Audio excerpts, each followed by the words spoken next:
Welcome back to indieween 2021, everyone! For those of you just joining us, indieween is when we take the month of October to cover a spooky indie title every Saturday of the month, all of which are going to cost less than a single AAA title when we add up all their prices. That's gonna be quite a few games, as there's 5 Saturdays in October this year, but we've got a little bit of wiggle room thanks to how major console titles are now going for $70 instead of $60. So today we're gonna do something a little different. We're not gonna cover one singular game. We're gonna cover a whole slew of games, focusing on 2 in particular. Once upon a time in the era of magic and mystery known as the late 2000s to the early 2010s, an at the time game company called Valve was really intent on everyone using their new PC gaming online platform that doubled as a storefront called Steam. They tried making the sequel to the big game everyone knew them for as an exclusive to this platform, and while people weren't happy about it, they installed Steam because the sequel was really good. They did this again with a new IP they launched a few years later, and people were beginning to warm up to the idea of using their digital storefront as their PC games equivalent of Xbox Live because it was free and the server browser system they offered was pretty good. Then, somebody had a really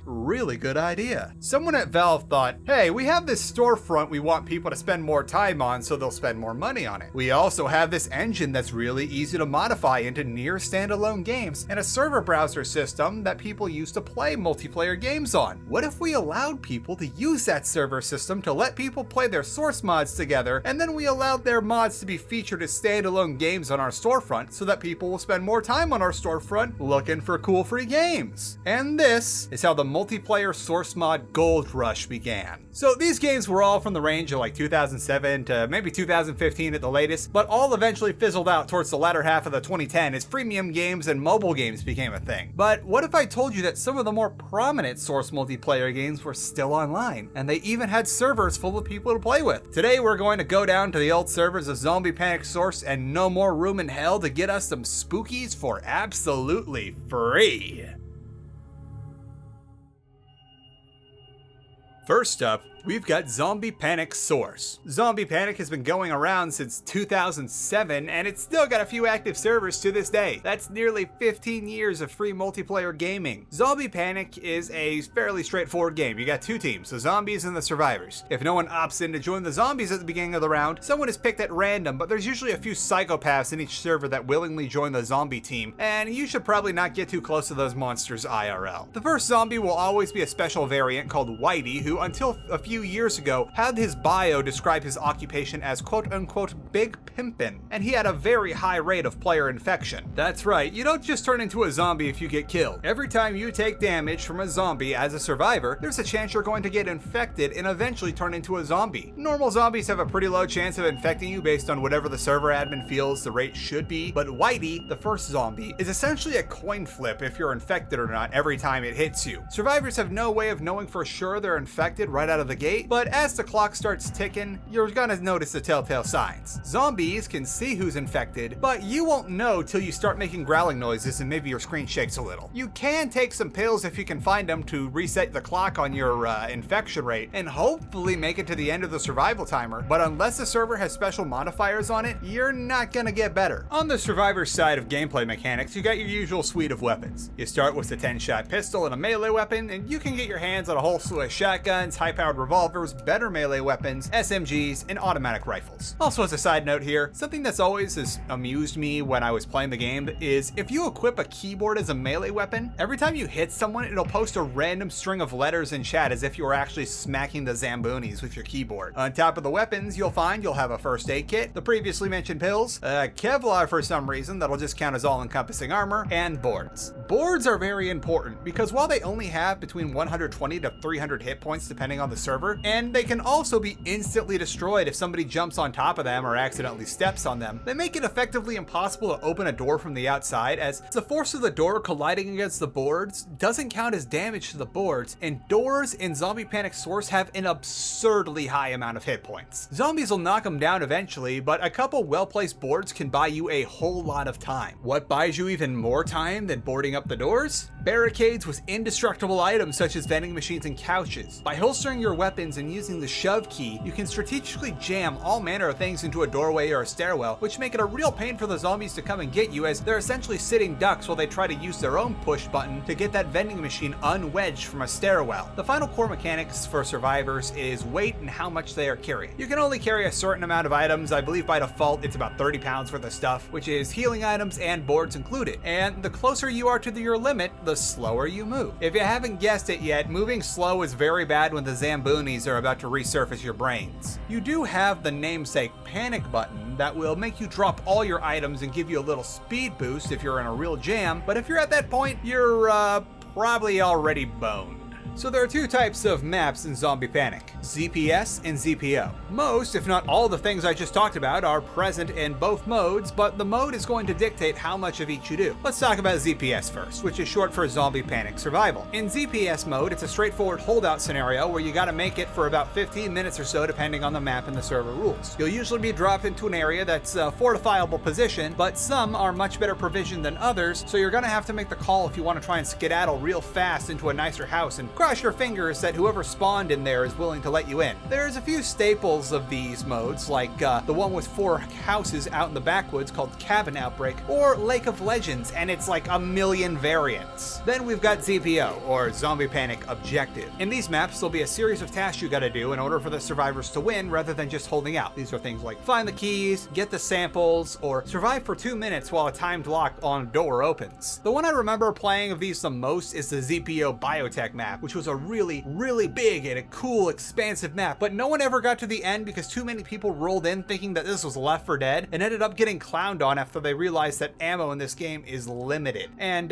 yeah, cool, you smoked 3 zombies in that rush, but in the process you've blown through all your ammo and you're probably infected now, my dude. I think the universal truth of all online multiplayer games is that no one is ever going to play objective. Lastly, we got a few odds and ends maps that are essentially a few flavors of Def Run, because making Def Run maps was all the rage back in the early 2010s. And while certain aspects of its clunkiness are in Source, you've got a lot of creativity going on. As for zombie gameplay, that's pretty straightforward. You'll usually have unlimited spawns or a very high amount, and you can essentially brute force your way to victory. On the way, you'll have certain benefits that make the difference between getting pistoled or munching on some brains. These are things like a brief dash ability, having a much higher health pool than the humans, and the ability to clearly see who has been infected, which can often lead to it being much better to intentionally let the survivors kill you, and then you can let the infected survivor turn while they're on the side of the barricade with the other survivors and let you in or just munch on his buddies. If the antics of Zombie Panic Source were quite your thing, No More Room in Hell might just be the zombie game for you. No More Room in Hell is another Source Engine zombie mod turned standalone game that's available for download on Steam right now. No More Room in Hell is a much smaller, slower paced style of zombie game with servers topping out at usually 8 people, where most of the zombies slowly shamble towards you instead of coming at you in a full run like they do in Zombie Panic, and you'll often find yourself barricading less and hiding a whole lot more than you would in a Zombie Panic game. No More Room in Hell is certainly the more quote-unquote hardcore of these two games. While the zombies are indeed much slower, they're also a good deal tankier, or at the very least it takes a bit longer to take them down time to kill wise. Melee is much more of a viable option here than it is in ZPS, especially since you often don't start with a gun. Ammo is even more scarce than it is in ZPS, and sometimes you might not even start with a melee weapon to begin the round. Don't worry though, you can give the zombies a little shove to get them out of your way while you scramble to find a fire axe or something, and the shove is a very handy tool for effectively meleeing zombies down while you're trying to get through a map. While you do get an inventory wheel that you can pull up to see how much space you have for other items, which is certainly handy, it's also a bit confusing at the same time since there's an entirely separate wheel for your ammunition. You get no proper UI for things like ammunition passively, and if you want to know how much you've got left in the magazine of your weapon, you've got to hold the R key to pop open the gun, manually check the level of fullness in the magazine, and then pop it back in to figure out how many shots you have left before you need to reload. Doing this also automatically does a call out to tell other players how much you got left, which is pretty nice. Be careful about that ammo though. Ammo isn't nearly as versatile as it is in Zombie Panic Source. Pistol ammo for one gun you might find, like the Ruger, isn't going to fit any of the other pistols, and conversely, if you find yourself with one of those sweet Rugers, you're gonna be SOL if all you can find is 9mm. While ammo is certainly finite in ZPS, it is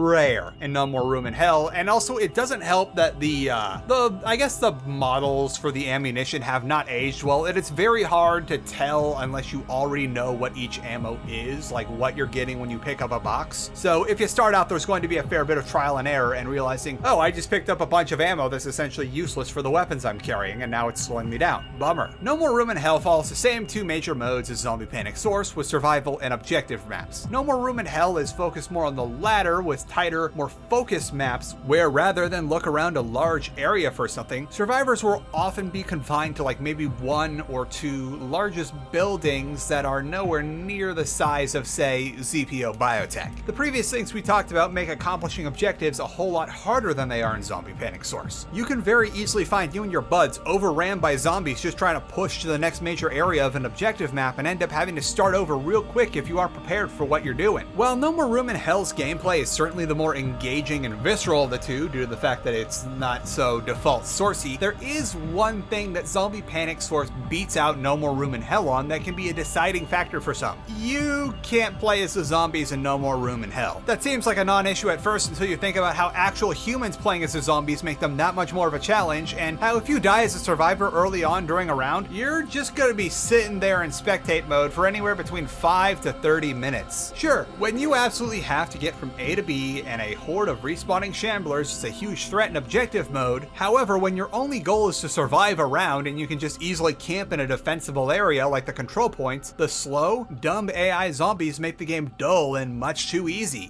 Me and the folks in the Discord did this one night for game night, and we only played one round of survival, and we didn't even make it to the end of that round. We just got through like 6 waves, and then we got bored and just left for an objective server. We all got our butts kicked because we had no idea what we were doing on those objective servers, but it was still a much better time than just sitting there waiting to awkwardly bop a bunch of slow zombies on the head.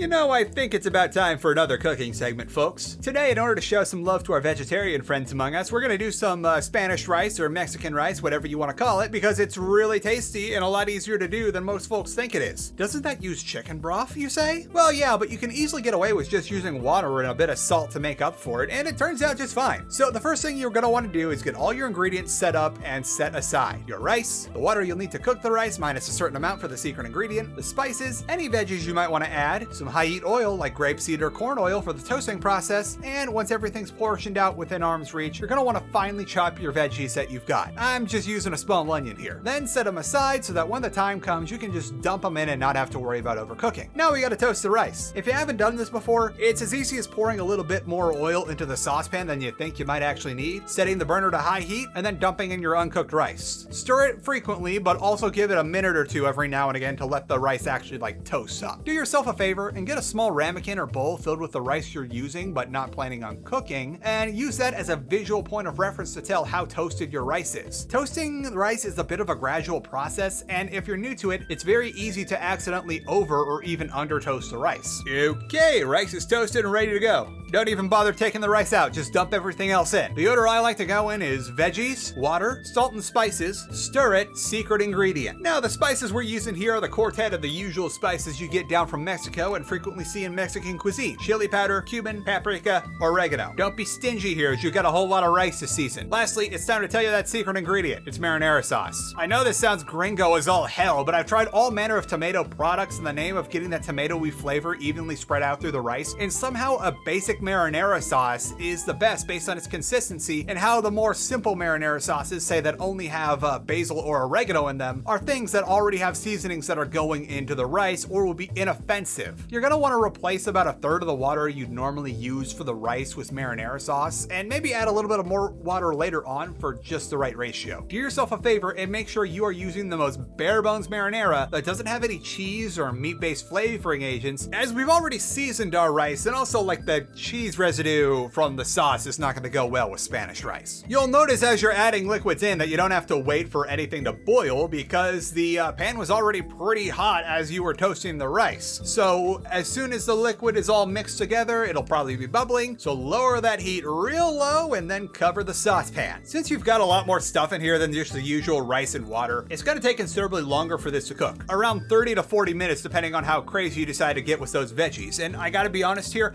I don't really set a timer on my own rice as I usually make it with my meal prep, and once the chicken's done roasting, the rice is usually good to go. You're gonna wanna take the lid off after about 20 minutes or so and give the rice a thorough stirring and maybe a bit of extra water if it needs it to make sure that nothing is clumping together. While we're waiting for this rice to cook up, I may as well fill you guys in on something that a few of you have asked about. These chef whites I've got here, yeah, I did not do anything to earn these. I just thought I got them. Back in high school, I needed to take one more class in order to make sure I had enough of a schedule to be considered like attending school. And I just decided to take Intro to Cooking, where I essentially just like put slices of bread on the griddle and then one day decided to like go buy a big block of mozzarella from the Costco and made myself a 3-pound cheese stick. And one of the things about the cooking program was we actually had a pretty intense cooking program that effectively did all the catering for sports and extracurricular events because it was more cost effective than actually going to outside catering. And because of that, they had like a whole like chef echelon program, whatever you want to call it, where anyone who was a senior, like their last year of school, was allowed to order their chef whites to say like, hey, I'm one of the senior members of the culinary group, regardless of how long you've actually been in the program. So when the cooking teacher like passed out the order forms and like most of the underclassmen were getting aprons, I'm like, oh hey, I'm allowed to get the chef whites. Hell yeah. And that's basically why I have this. I am amazed I still fit in this because I've gained like 30, 40, 50 pounds since high school. Don't do cheeseburgers, kids. It's bad for you. After about whatever time you feel is right, take the lid off again, fluff it up, and put it in a container for future use if you're not going to eat all of it already. In my personal opinion, you kind of want this stuff a little bit overcooked and extra fluffy because Spanish rice is like not good when it's slightly al dente. Not at all. This stuff tastes great. It goes with just about everything. And here I am whipping up some properly sized burritos for dinner that night, which the rice goes great inside of.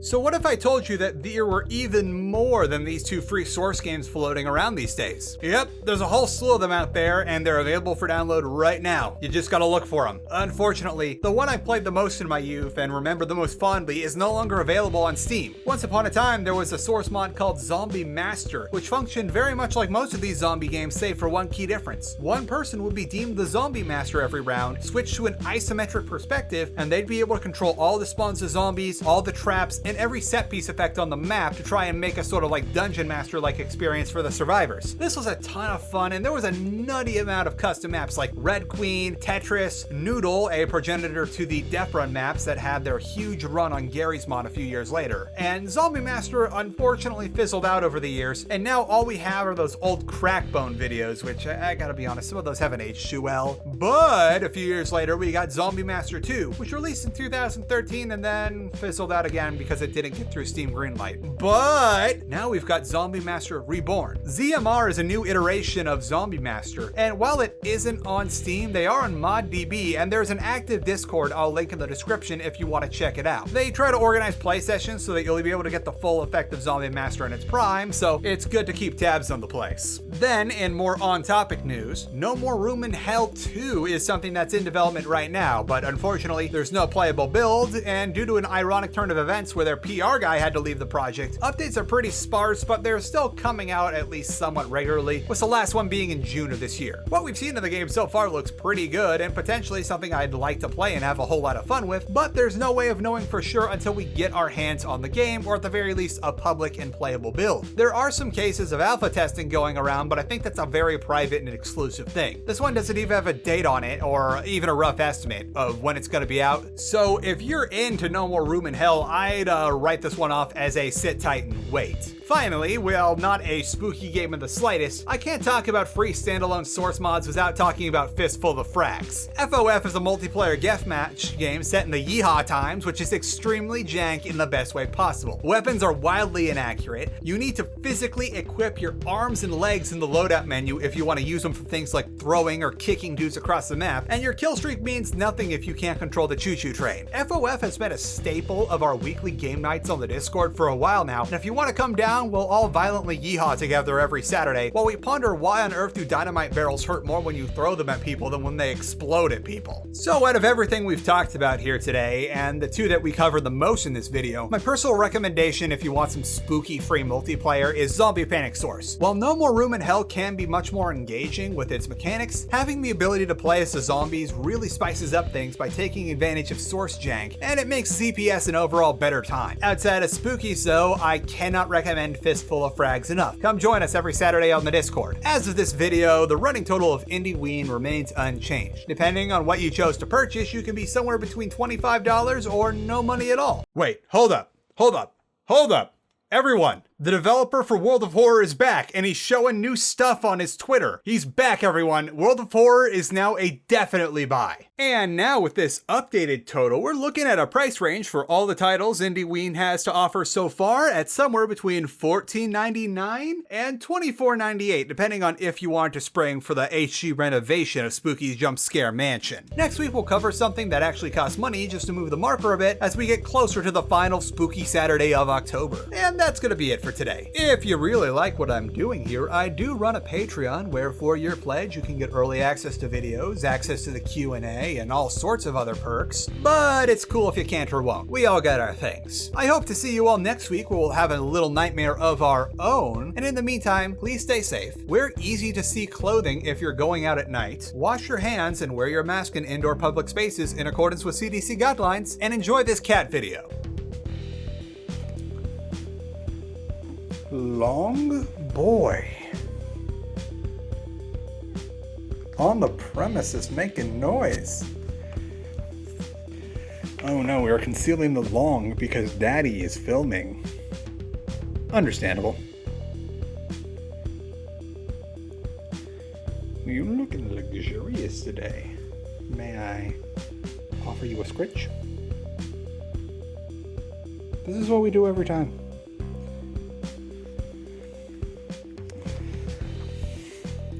I can pet you on this side.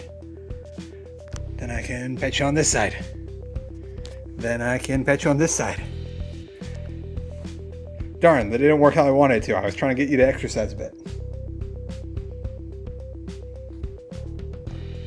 You know what I'm going to do now?